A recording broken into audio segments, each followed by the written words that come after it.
Hello, welcome to the Encore. My name's Ernesto Anís, the pastor of Flint City Church, and I'm here with Wes Morris, pastor of The Rock. Hey, you just led into a moment. I was just saying that on my street this week, a lady got mauled by two pit bulls. And so, because of this, it was scary. She had to get Mauled, like, to what degree? Someone stopped on Court Street to help her. She was being attacked by two dogs. To where someone had to stop and get out of the car. Yeah, they would have ate her. They would have killed her. He saved her. They got both in the car and they got her to the hospital. She's getting rabies shots, the whole thing. She's at the hospital? It was that bad? She had to get rabies shots and stuff because the dogs, they didn't know. No one knows. They're not rabid. Isn't old the dogs Yeller. Ran away. No one knows who they are. I mean, you have to. The hospital's going to do that. They don't have rabies. Dude. Listen. This is 1860. Listen, in 1980s, there was a stinking dog named Cujo that went crazy. I think it was a Saint Bernard or something. Yeah. Like, you're like, that dog wouldn't be mean. With rabies, it would be. So you said... I said because of that episode, I carry a knife now when I walk my dog. Which is going to do nothing. You do listen. Nothing. It's better than having no knife. If it's just my mitts, if I have just my mitts, I'm a morsel. I'm a begging strip walking around. That dog, it's going to go, arr! And what do you got in your pocket? Is it a jackknife? Is it a straight blade? It flips up, so dude. So this dog comes out, full tilt, two dogs. Arr! You live in the city, so the yard's as big as this office. So it's going to cover that distance, and you're going to pull that knife, flip the blade open, and do what? Which dog you going for? I mean, listen. The first one. And all you're going to do is feed your forearm to that jaw. He's going to flex his jaws. Then you drop your knife. Oh, the other dog's on your back. And there you are, and you're the lady. Listen, I just want to. You know what? The ball can bounce sometimes for you. It's like sometimes the ball you're a defensive lineman, the ball gets tipped, it falls in your hands, you run it back for a touchdown. Oh. That happens. That's what you're counting on. That's what I'm counting on. With your children. With my dog. You know what works. You know what works. A gun? Well, yeah, but that's going to be, there's going to be additional problems. There's a guy in my church who walking his little dog, a pit bull came out for him. Mm-hmm. He pulled out his gun and shot it in the street on the north side. And the neighbors all come out and thank him because the dog was terrible. It was a terror. He shot the dog in the street. He's a member. He comes every week. I love that man. Better than that. I'm not advocating shooting dogs. I'm not opposing shooting dogs. I'm just saying the thing that I was going to say is mace. Mace will stop him on a dime. Listen, my brother is a walking mailman in Charlottesville, Virginia. And mace is the go-to. And so my brother knows dogs. Like, it's true. The mailman, like, stereotype is totally true. It's a stranger. It's a stranger coming to the house. The dog's going to freak out. All day long. My brother, he has to park a mail van. He walks, like, a preposterous amount of miles every day. He's there's not an ounce of fat on this guy. Like, he walks all the time. So, but dogs come at him. Holy cow. And so, also, as you know, I lived in Alaska. Call out. They up there are grizzly bear problems, especially where there are villages and stuff where there's food trash, and garbage and all this stuff. And grizzly bears do not care. Grizzly bears will charge in, kill 5 people and, take a hamburger. They don't care. So everyone, a lot of people are, they're going to carry a 44 Magnum revolver or something, which might kill a grizzly bear in time before you're dead, but probably not. A lot of Alaskans go, just put mace on your hip, and you spray that mist. And a grizzly bear is like a hound dog. Their nose is so powerful they can smell from miles away. And that's gonna any bit of that gets in, and they just shake it and they turn and run away.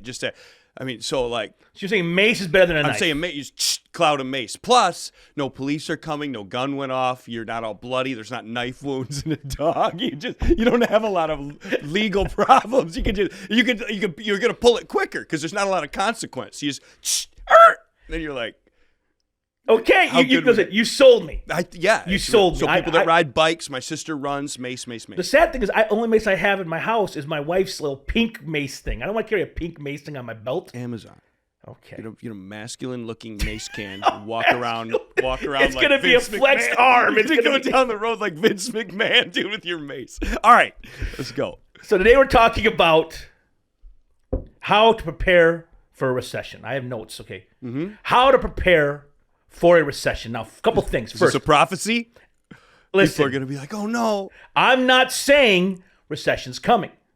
Now, things have been tough already for a little bit. Yeah. Prices are up on a lot of normal goods in America. It's crazy, man. We're in 2023. I paid for the first time in my life over $300 for consumers this month. That's double what I used to pay. Double. Gas is up. Eggs are up. Yeah. Goods and services just cost more right now. Yeah.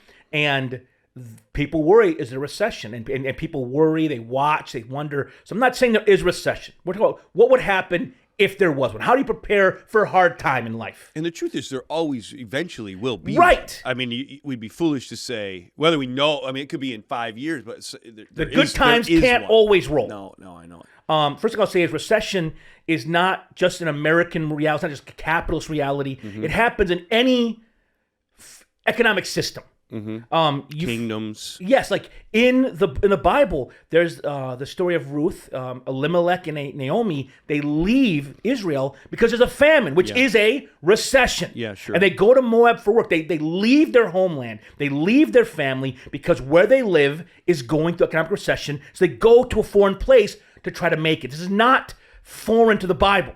Or foreign to it just happens in the biblical world, and it's. That opening verse is meant to tell you things are hard. Like things are difficult.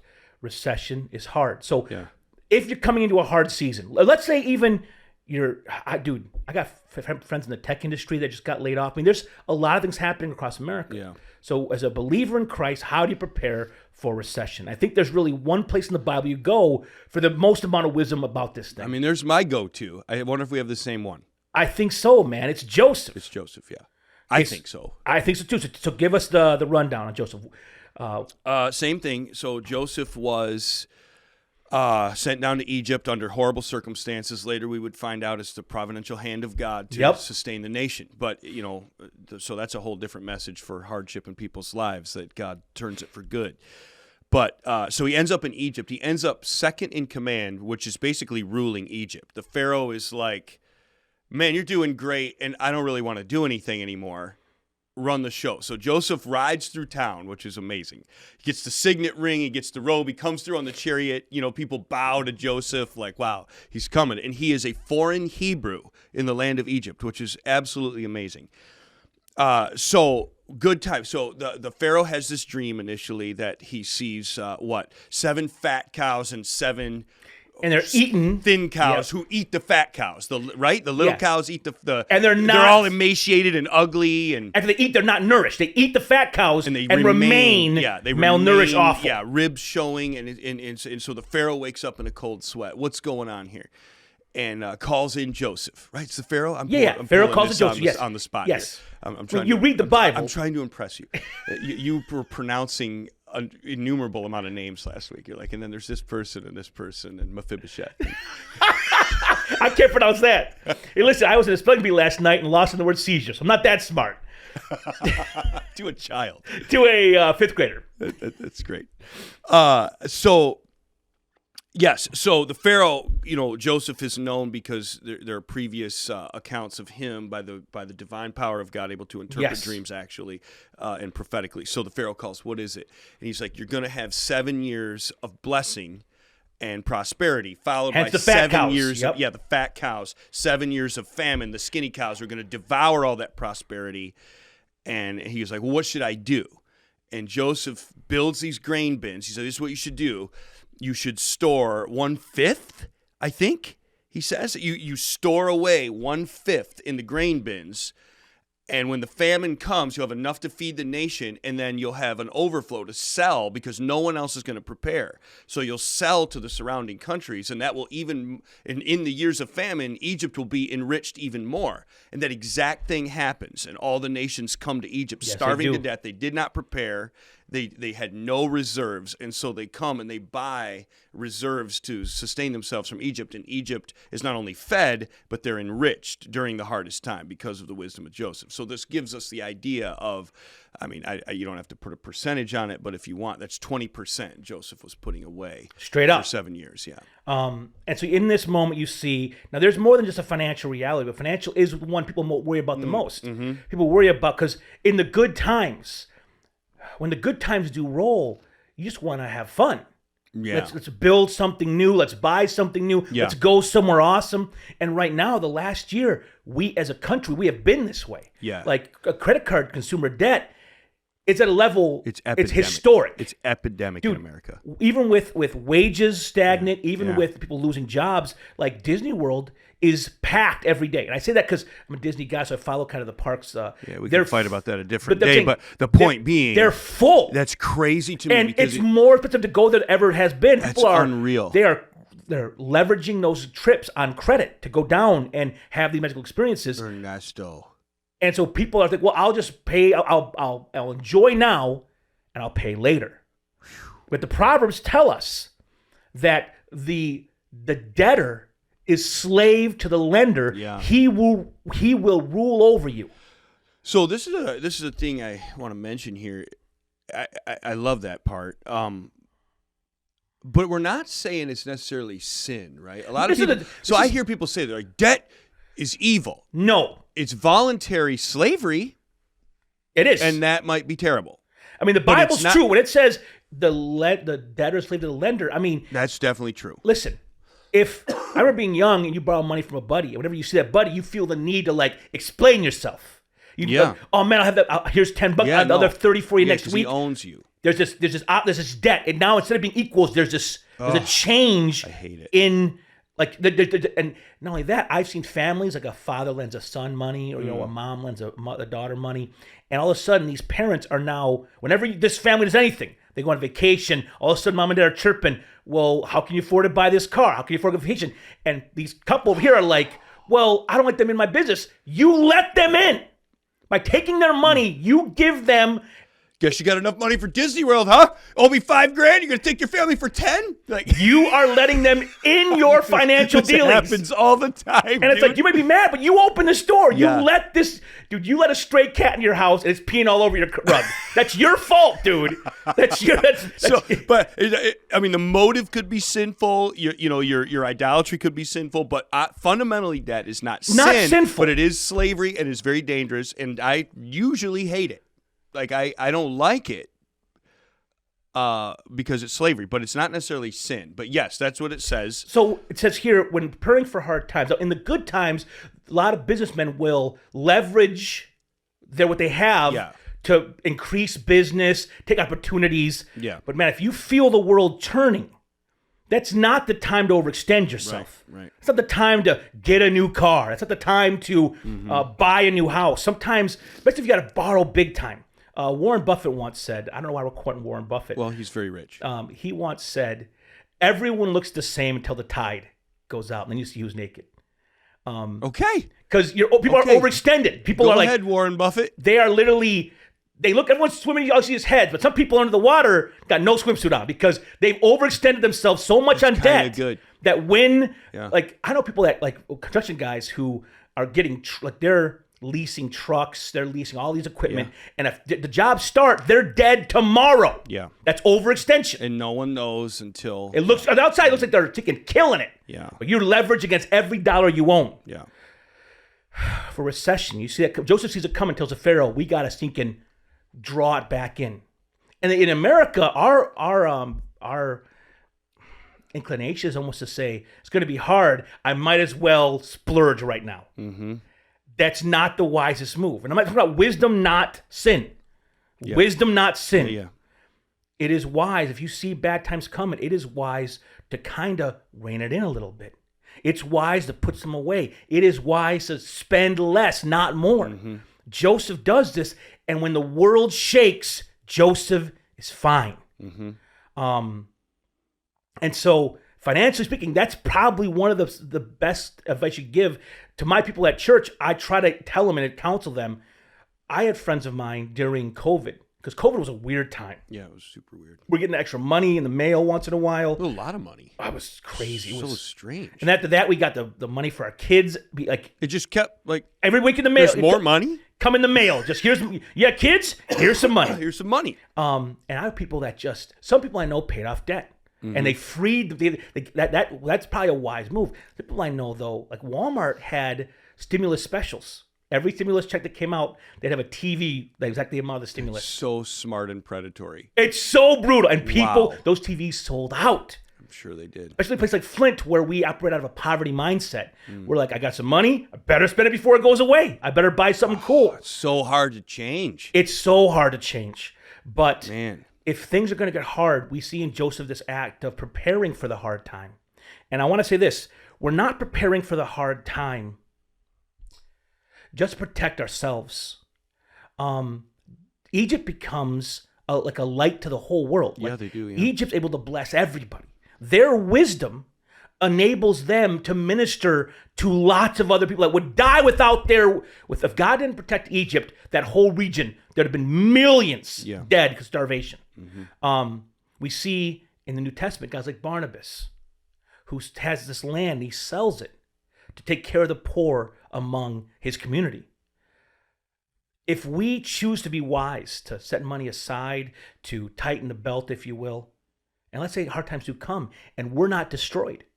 I'm not, like, I own the car I drive. I don't have to worry about the payments. Yeah, same. My house payment. It's not very good, but same. No, my car is like. But it feels good. I got a 2010 Dodge Caravan that has scratch marks on both sides because I bought it from a lady who scratched the garage on both sides. I got a great deal on it. I had to get 20,000 miles. I got it for $6,000 because it looked so terrible on the edges. But it had 20,000 miles. I owe nothing on it. Yeah. If the world falls down, if Flint City Church couldn't pay me tomorrow, I don't got to make a lot of money to survive. I can probably go to McDonald's and my family could stay above water. So sometimes so people hear like, well, I don't have a lot of margin. They'll say I can't save, and I'm not getting crazy, but I don't have any money to save. Sometimes it's just not making that next decision. If you feel it, like, you need a new car, but it's working. And it's not the best. It'd be better if you got a new one. But for now, you feel something funny in the air and you just hold back a little bit and go, let's just keep this thing on the road a while longer because it's paid for, and let's eat the repair money that happens that we don't want. And then sure enough, sometimes a tidal wave will hit right then. And you're like, if we'd have bought that car, we'd be underwater now. But we're not, because so some people are like, well, if I can't save, I'm not Joseph. I don't have money of Egypt. Just don't do something. Just hold, but just don't. I just throttled back a vacation in my own life. Like, it was hard. I'm like, it's real hard, man. But it just seemed to make it all happen. Airline tickets went up, and I'm like, doggone it. Can you do it? I can scratch from every corner and go, yeah, let's do it. But it just didn't feel good. And so I just thought, no, I'm just going to wait. And I sure enough, you watch. There'll be a reason later where I'm going to go, man, if I'd have taken that vacation, of course, yesterday I swerved off the road and hit a garbage can with my truck and broke the headlight. So maybe now I have money to pay for that. But my point is just don't do something. Is that if you're able to be wise, if you're able to save, let's say you're able to save, let's say you have enough money, you're able to save. Let's say just in the position you're in, the industry you're in, you're able to save. Don't forget, this life is not just about you and your comfort and your safety. Yeah. Like, God's given us a bigger community than just it's bigger than just even our nuclear family. It's bigger than just me and my wife and kids, or you and your spouse and kids. If things get hard, don't forget your neighbors. This is very hard for the American mind to accept. This is more common in some societies outside of America than it is here. This is very hard for people to feel and believe that. After 9/11, there was like a pre-recession jitter. I was in, because one of my friends worked at Moody Financial at college. And after 9/11, giving just dried up to nonprofits, to colleges and to churches, because people, when those towers were hit, the world shook, and people were scared. When they're scared, they just go, take their money back. Yeah. And so that happened before the housing market crashed. There was this pullback of giving, and this is what we do. When things get hard, we do scale back, but we also scale back in our generosity and in our kindness. Yeah, yeah. Look at COVID. Yeah. Things got hard, and what do? We became jerks. Yeah. We became mean. I know stress was high. Yeah, but still, I watch people who claim to be Christian yelling at some random Starbucks employee over a mask. Shame. Yeah. For shame. Yeah. No. Dude, I'm like, don't call yourself a Christian and do that stuff. Like, Don't I'm do like, that. oh man. I know this is I If have an things angst go, about if it. things go hard, I'm in Flint, Michigan, so we're already feeling things hard up in the city. Like we have a lot of businesses closing. There's a lot of things that just you go, oh man, if we're the first domino to fall, it's fallen. That's what it feels like. Yeah, sure. Maybe it doesn't. Maybe even Fenton did better than like Flint. Like in the last recession, you guys didn't fall as hard as Flint did. No, out I here. I understand. It's a Yeah. There's a But Michigan fell more than a lot of other states, though. Michigan was real bad. Michigan was in the news in India. I was in India reading about Michigan. Michigan was real bad. A lot of people left here. A lot of trades left here. Never came back. We're Yes. still, it's this over 10 years later. But if I'm in Flint, Michigan, and things get hard, it's not my role as even if I'm not a paid pastor, even if I have to get a job teaching in the schools. Knowing my neighbors, watching out for others, caring for those in the church, it's a big deal. Being a part of a small, poor church, not poor, just less affluent than some other places. Mm-hmm. I can't tell you how many times people come up to me and give me a little envelope, say, can you give this to a family in the church? I know they're struggling. And it might be a $25 Speedway gift card because no one can afford a big. It's great though. But it's you see this care for one another. And in recession, we can't forget one another. We can't just say, it's me and mine, protect us, screw you guys if you're hungry, it's your fault. We have to watch out for one another. Mm-hmm. Being a Christian, we are gospel directed to the world. We're also called to lovingly care for those that are in the family.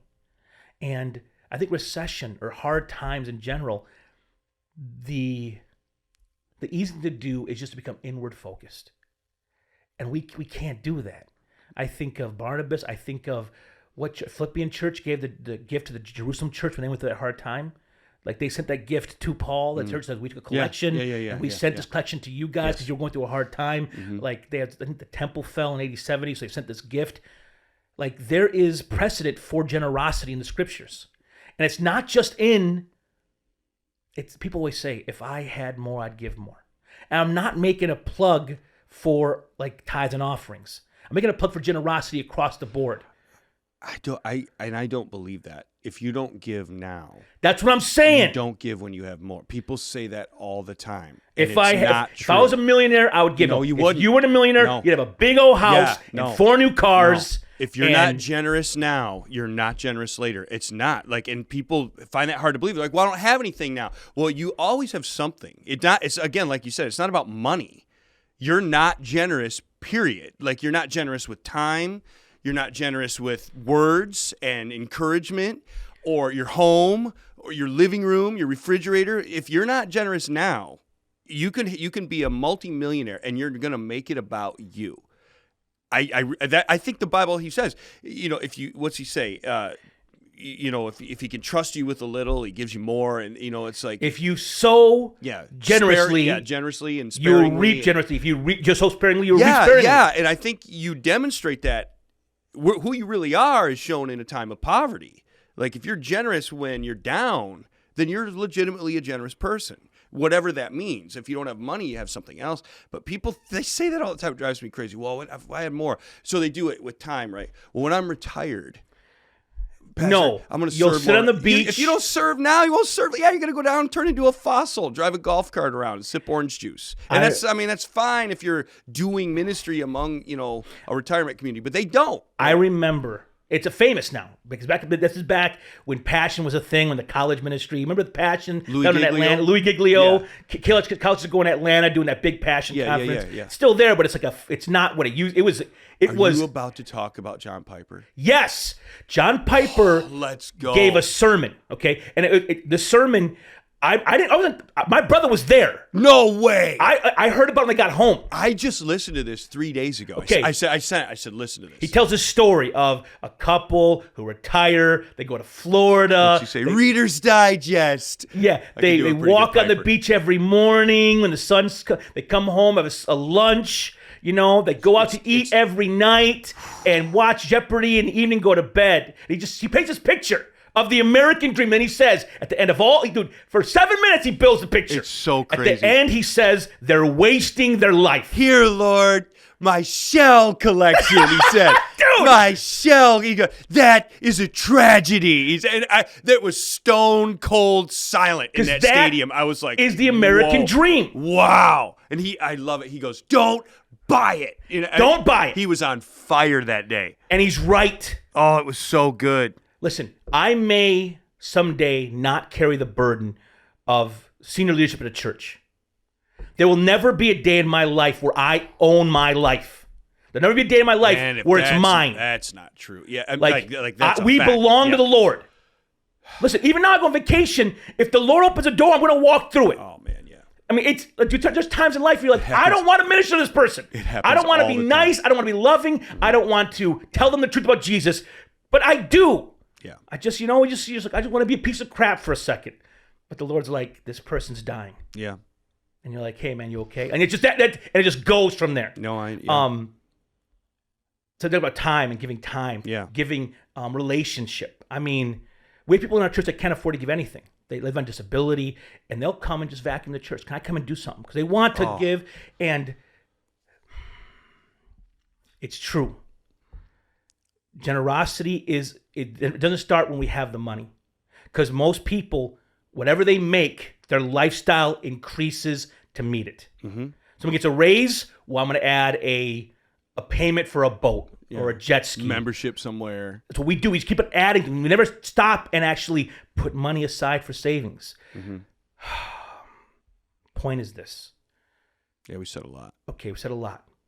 Let's go back. Financially speaking, we would say, be like Joseph. Mm-hmm. If you're in a season of plenty, don't burn all that down.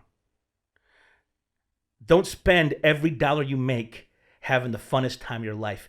Put a percentage of that away, preparing for the lean times, because lean times There's a stat. There's a statistic. Stat guy. Listen, this is 10 years old. But it went through I think it was Japan. I think Japan's average savings for a family was 23% of their income was put in savings. And then it's a Joseph number. And it's right there. And it kind of went through Europe, and Europe was 11%, and then it came to the U.S. And this is average. U.S. average is -2. I was going to say, it's got to be a negative, right? It's negative. We're living beyond our means. Yeah, it's a negative. Americans, and this is not just the poor, this is across the board. I believe it. That most of us live in the red, and we need our taxes. We need something to get us back to zero. Yeah, we're counting on a windfall. We're counting on something to come to stop the bleeding. This is why for most of us, our emergency fund is our credit cards. And just so you know, credit cards are not our friends. Their goal is to eat you. Yeah. That verse, it says we're slave to the lender. I remember getting married, and my wife had credit cards. Her and her sisters all went to France on a girls trip. It was all on the credit card, and no one ever paid her, so it was all just money. So I look at this. I hope they're watching. They paid her eventually. Okay. No interest, but they paid that initial. 5 years later. It's like Discover 22%. Love you. Look at Discover. We're paying the minimum. This is before they had to put on the thing all the information. But back then it was just here's your minimum. So I did the math. If we paid the minimum every month, this much goes up. It was $8. I went to principal. The rest was interest. I'm doing the math. I'm this will take me 15 years to pay off. That's the plan. That's their business plan. And if I did this in 15 years, I've paid them 4 times what I borrowed. Mm-hmm. I'm these guys, they own me. I have no way to get out. It was a horrible feeling. Yeah. It's a horrible feeling to be enslaved. Man. They're good at it. They're great at it. And they're not for us. They're not for us. No. 12 months, same as cash, not for you. Yeah. They're hoping you borrow the money and don't pay it back, and they're going to get you. Almost everybody will. So, in the good times, be wise. In the good times, be wise, prepare, and through all of it, whether it's good or bad, be generous. Practice generosity. Don't let money rule your heart. That's all we got. I'm going to tell you something. Hit me. I'm shook by Piper right now. I haven't recovered since you brought it up. I just listened to this a couple days ago, and sent it to somebody in text. I'm like, listen. So it's like a 40-minute message, but there's a synopsis out there, like 6 minutes. That's a that barn story. burner. And he talks about 2 missionary ladies that died. And he goes, is that a tragedy? That's not a tragedy. I'll tell you a tragedy. And he reads the Reader's Digest story about the shell collectors. It's hard. It's hard. It's so good, man. He does not care. He doesn't even care.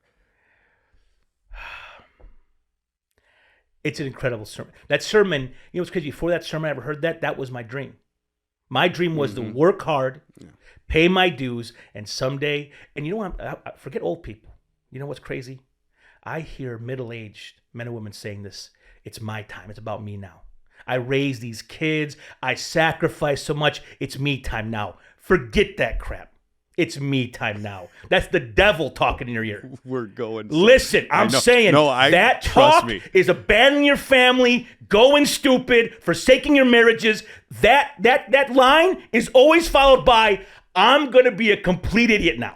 I'm going to burn my life down, forsake the God who's been faithful to me, because I want to what? I want to be Sex in the City for 20 minutes? Dude, I'm saying that, like, this line is the American lie. It's about me. It's about me now. Yeah. It never was, and it never should be. No. I'm getting a little, like, I got to calm down. No, I know. No. It's nice to have someone else saying it. It's great. But I believed it for a long time, too. I'm going to give.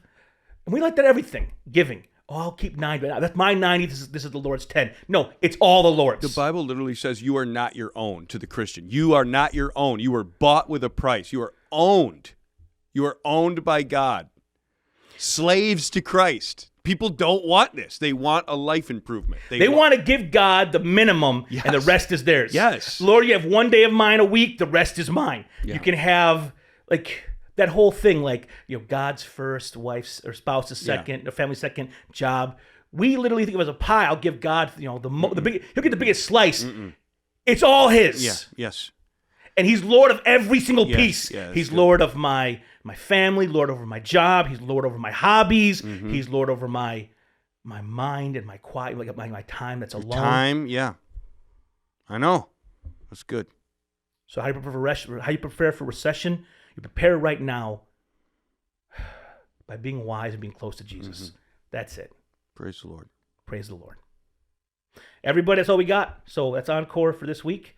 We don't have an outro. So see you later.